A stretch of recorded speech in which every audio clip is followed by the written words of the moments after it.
கர்த்தருடைய பரிசுத்த நாமத்துக்கு ஸ்தோத்திரம் உண்டாவதாக. நீதிமொழிகள் 14வது அதிகாரம் அதன் 15வது வார்த்தையில் இப்படி காண்கிறது: பேதையானவன் எந்த வார்த்தையும் நம்புவான், விவேகியோ தன் நடையின் மேல் கவனமாயிருக்கிறான் என்று. பேதையான எந்த வார்த்தையை நம்புகிறான் என்று.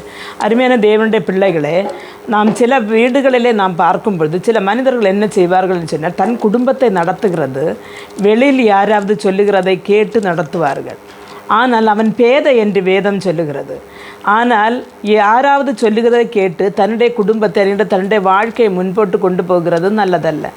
ஆனால் நாம் என்ன செய்ய வேண்டும் என்று சொன்னால், தன்னுடைய நடையின் மேல் கவனமாயிருந்து சுய புத்தி உள்ளவனாக இருந்து சுயமாக சிந்தித்து ஆலோசித்து ஜெபம் பண்ணி ஒவ்வொரு காரியங்களையும் செய்ய வேண்டும்.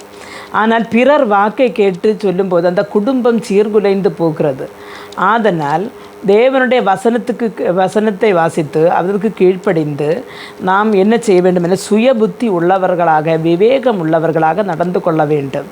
ஜெபிப்போம். எங்களை மிகவும் அன்பாக நேசித்து வழிநடத்துகிற நல்ல தகப்பனே, ஆண்டவரே, அடுத்தவர்களுடைய வாக்குகளை கேட்டு தங்களுடைய குடும்பங்களை ஆண்டவரே புத்தி இல்லாமல் பேதத்தனமாய் நடத்துகிற இவர்கள் மேல் தேவனுடைய வல்லமை கிருபையும் இறங்கி சுய புத்தியில் ஆண்டவரப்பா அவர்கள் ஆண்டவரே சிந்தித்து செயல்பட ஆண்டவர் கிருபை கொடுக்க வேண்டும் என ஜெபிக்கிறேன். ஆண்டவரே, சகலத்தையும் ஆண்டவர் உம்முடைய கரத்தில் வைத்து உம்மை நம்பி பேரில் பற்றுதலாக இருந்து தங்களுடைய குடும்பங்களை முன்னே கொண்டு போக உமது பிள்ளைகளுக்கு கிருபை கொடுங்க.